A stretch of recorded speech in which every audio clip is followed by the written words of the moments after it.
வணக்கம். செல்வகுமாரின் தமிழர்கள் வாழக்கூடிய உலக நாடுகளுக்கான சர்வதேச வானிலை ஆய்வறிக்கை 2025 ஏப்ரல் 1 செவ்வாய்க்கிழமை அதிகாலை ஆய்வறிக்கை. இந்திய நேரப்படி அதிகாலை 4 மணிக்கு பதிவு செய்யப்படுகிறது. முதலிலே அமெரிக்காவை பார்ப்போம். அமெரிக்காவை பொறுத்த வரைக்கும் இடிமழை பொழிவு அமெரிக்காவோட தலைநகர் பகுதிகளில் வெளுத்து வாங்கி கொண்டிருக்கிறது. வாஷிங்டன், நியூயார்க், வெர்ஜீனியா பீச் உள்ளிட்ட பகுதிகளில் இடியுடன் கூடிய கனமழை பொழிவு கொடுத்து வருகிறது.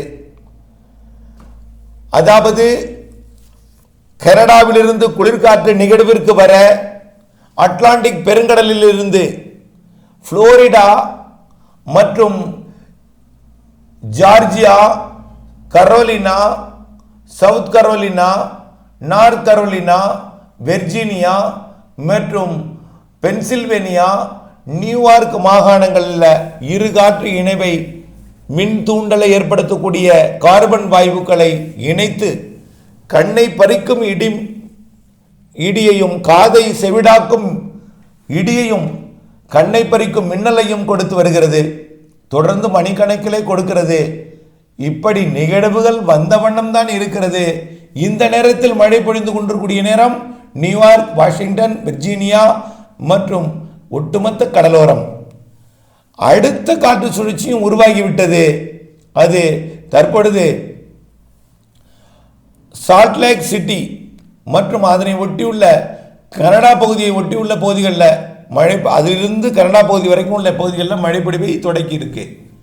அதே போல் உள் மாகாணங்கள்லையும், அதாவது ரேபிட் சிட்டி மற்றும் சண்ட்ரோன் போன்ற பகுதிகளிலையும் இடிமழை பொழிவை தொடக்கி வருகிறது. இந்த காற்று சுழற்சியானது தொடர்ந்து தீவிரமடைந்து, அதாவது பனி புயலாக கனடாவில் உருவாகி அது அமெரிக்காவுக்குள் நுழையும் பொழுது மழை புயலாக மாறி காற்றுடன் கூடிய மழை பொழிவை கொடுக்கிறது. மேலும் பார்த்தீங்கன்னா கலிபோர்னியா மாகாணத்துக்குள்ளாரையும் கடல்லிருந்து ஒரு காற்று சுழற்சி வருகிறது. அப்போ ஒரே நேரத்தில் 3 சுழற்சி, அமெரிக்காவோட தலைநகர் பகுதி வாஷிங்டனுக்கு மழை பொழிவை கொடுக்கக்கூடிய ஒரு காற்று சுழற்சி, மத்திய மாகாணங்களில் ஒரு காற்று சுழற்சி, மேற்கு மாகாணங்களை ஒட்டி கலிபோர்னியா ஒட்டி பசிபிக் பெருங்கடலிலிருந்து ஒரு காற்று சுழற்சி என்று 3 நுழைந்து கொண்டிருக்கு. இந்த 3 காற்று சுழற்சியும் ஒன்று தாழ்வு நிலையாகி தரையிலே சூறாவளி புயலாக மாறி உருவாகி கொண்டிருக்கிறது. அது தற்பொழுது பார்த்தீங்கன்னா 1ஆம் தேதி வாக்கில் மத்திய அமெரிக்க பகுதியில், அதாவது அமெரிக்காவோட மத்திய மாகாணங்களில் நிலை கொண்டிருக்கிறது. இது தொடர்ந்து மேற்கு நோக்கி நகர்ந்து வரக்கூடிய மிக அழுத்தம் அதிகரித்து, அதாவது அழுத்தம் மிக குறைந்து ஒரு பெரிய சூறாவளி காற்றை, ஒரு காற்று சேதத்தை ஏற்படுத்தக்கூடிய அளவிலே 988 அழுத்தம் மில்லிபார் என்ற அளவிலே மிக குறைந்து வரக்கூடிய 1ஆம் தேதி இன்றையிலிருந்து படிப்படியாக அதிகரிக்க 2ஆம் தேதி 3ஆம் தேதி எல்லாம் மத்திய மாகாணங்களில், அதாவது டெக்சாஸ் முதல் டொரண்டோ மற்றும் கனடாவோட ஒட்டாவா வரைக்கும் உள்ள பகுதிகளில் மழைப்பொழிவை கொடுக்க போகிறது. அமெரிக்காவோட கனடா எல்லை வரைக்கும் இது கொடுத்தாலும் அமெரிக்காவுக்கு அதிக மழைப்பொழிவு காத்திருக்கிறது. சூறைக்காற்றுடன் தான் இந்த மழைப்பொழிவு இருக்கும்.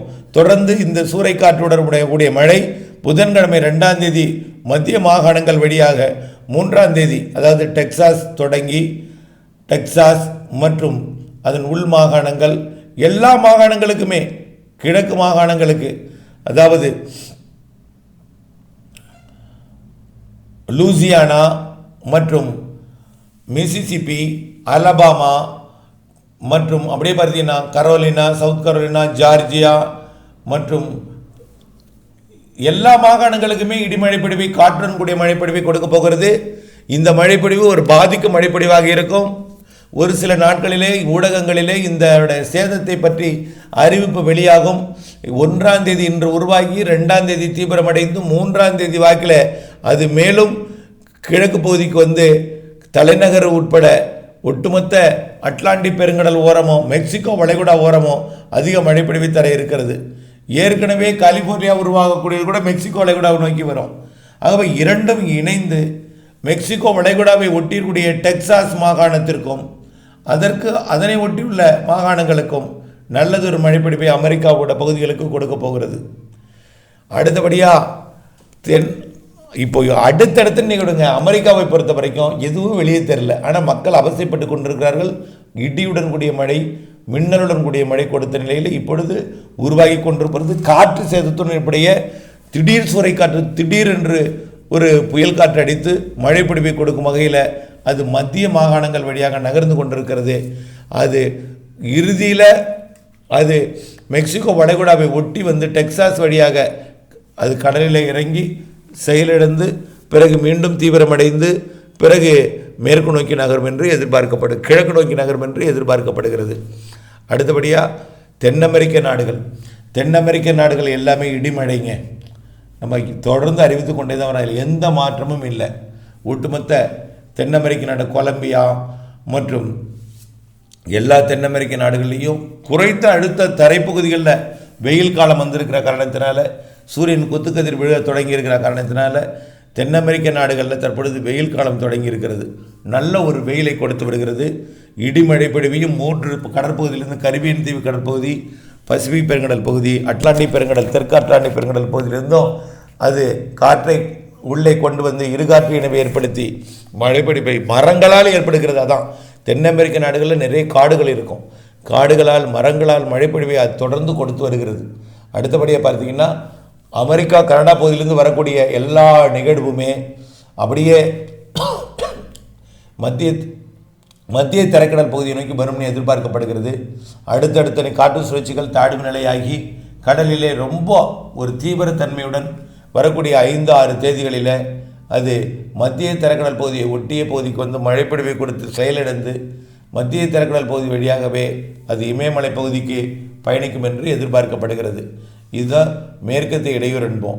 இந்த மேற்கத்திய இடையூறு காரணமாக வரக்கூடிய நாட்களில், அதாவது ஈராக் வழியாக பயணித்து கொண்டிருக்கக்கூடிய நிகழ்வு எல்லாமே கொஞ்சம் கொஞ்சமாக தெற்கு வைத்து வந்து, அதாவது பாக்தாத்துக்கு வடக்கு புறமாக பயணிப்பது பாக்தாத் வழியாக வந்து வரக்கூடிய 5ஆம் தேதி 6ஆம் தேதி வாக்கில் கொஞ்சம் ஈராக் மற்றும் ஆப்கானிஸ்தான் மற்றும் பாகிஸ்தான் பகுதிக்கு நல்ல ஒரு கனமழை பொழிவை கொடுக்கும் என்று எதிர்பார்க்கப்படுகிறது. மேற்கத்திய இடையூறின் காரணமாக தொடர்ந்து சவுதி அரேபியா உள்ளிட்ட பகுதிகளுக்கெல்லாம் ஒரு 7-8 தேதிகளில் ஒரு மழைப்பொழிவை கொடுக்கலாம்.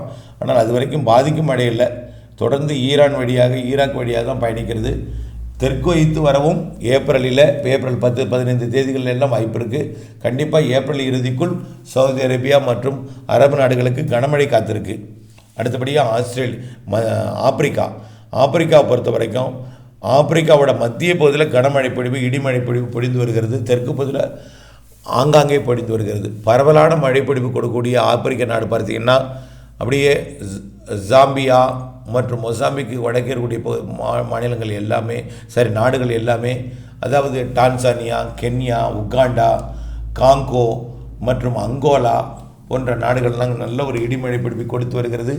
நாள் முழுவதும் பெய்யாவிட்டாலும் விட்டு அவ்வப்பொழுது வெயிலுக்கிடையே ஒரு மந்தமான வானிலை, திடீரென்று வியர்வை, புழுக்கம், பிறகு இடிமழை எல்லாம் கலந்த வானிலையாக இருக்கிறது. உகாண்டாவிற்கும் ஒட்டுமொத்த அதன் சுற்றுவட்டார ஆப்பிரிக்க நாடுகளுக்கும் தொடர்ந்து இது இருக்கும். படிப்படியாக வடக்கு நோக்கி முன்னேறும். அப்போது வடக்கு நோக்கி முன்னேறும்போது வெப்பச்சலன இடிமழை பிடிவு வடக்கே கொடுக்கும், தெற்கே பருவமழையாக மாறும். இதுதான் இப்படி ஆய்விருக்கை. அடுத்தபடியாக பார்த்தீங்கன்னா ஆஸ்திரேலியாவை பொறுத்த வரைக்கும் ஏற்கனவே ஒரு புயல் கரை கடந்து ஆஸ்திரேலியாவிற்கு விட்டு விலகி அது இப்போ நியூசிலாந்து நோக்கி போயிட்டுருக்கு. நியூசிலாந்துக்கு போய் அது ஒரு காற்று பாதிப்பை ஏற்படுத்தும், ஒரு மழைப்பிடிப்பை ஏற்படுத்தும் என்று தெரிகிறது. ஆனால் தொட்டுக்கொண்டே அது தெற்கு புறமாக சென்றாலும் கொஞ்சம் காற்றும் கொஞ்சம் பாதிக்கும் மழைப்பிடிப்பை நியூசிலாந்து கொடுக்கும் ஒட்டுமொத்தமாக. அதே போல தான் ஆஸ்திரேலியாவோட வடக்கு மாகாணங்களுக்கு ஒரு நல்ல மழைப்பிடிப்பை கொடுக்கக்கூடிய நிகழ்வு இருந்து கொண்டிருக்கிறது. தொடர்ந்து அது மத்திய மாகாணங்கள் வழியாக சென்று செயலிழக்கும். அதாவது நார்த்தன் டெரிட்டரி வழியாக உள்ளே நுழையும். அது அப்படியே உள்ளே வந்து செயலிழக்கும். தொடர்ந்து தெற்கு நோக்கி பயணிக்காது. அதாவது ஆஸ்திரேலியாவோட வடக்கு மாகாணங்களுக்கு நல்ல மழைப்பொழிவை கொடுக்கும். கிழக்கு மாகாணங்களுக்கு கூட தற்பொழுது பார்த்திங்கன்னா, அதாவது பிரிஸ்பேன் பகுதிக்கு ஒரு மழைப்பொழிவு வந்து கொண்டிருக்கு. நாளை மறுநாள்லாம் ஒட்டுமொத்தமாக பிரிஸ்பேன், காப் ஹார்பர்ஸ் மற்றும் சிட்னி பகுதிகளுக்கு வரக்கூடிய, அதாவது ஏப்ரல் 2, 3, 4, 5 தேதிகளில் நல்ல மழை காத்திருக்கு. ஆஸ்திரேலியாவில் கிழக்கு பகுதிக்கும் வடக்கு பகுதிக்கும். இலங்கைக்கு ஏற்கனவே சமர்ப்பிக்கப்பட்டிருக்கிற தனியார் வானிலை அறிக்கை தமிழ்நாட்டுக்கும் கொடுக்கப்பட்டிருக்கிறது. மாலத்தீவிற்கு இலங்கை வானிலை தான் நல்ல மழை காத்திருக்கிறது.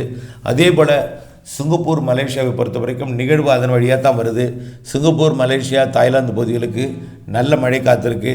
அது வரக்கூடிய நாட்களில் வெயிலும் இருக்கும், மழையும் இருக்கும். அவ்வப்பொழுது ஆங்காங்கே இடியுடன் கூடிய மழைப்பொழிவும் இருக்கும். கோடை மழை ஒட்டுமொத்த சிங்கப்பூர் மலேசியா மற்றும் தாய்லாந்து வளைகுடா மற்றும் தாய்லாந்து, பிலிப்பைன்ஸ் மற்றும் புருனே போன்ற பகுதிகளுக்கும் இந்தோனேஷியா பகுதிகளுக்கும் நல்ல ஒரு கோடை மழைப்பொழிவை அவ்வப்பொழுது வெயிலுக்கிடையே கொடுக்க இருக்கிறது என்பதையும் தெரியப்படுத்த விரும்புகிறேன். தொடர்ந்து இணைந்தே இருங்கள் அப்டேட்ஸுடன். நன்றி.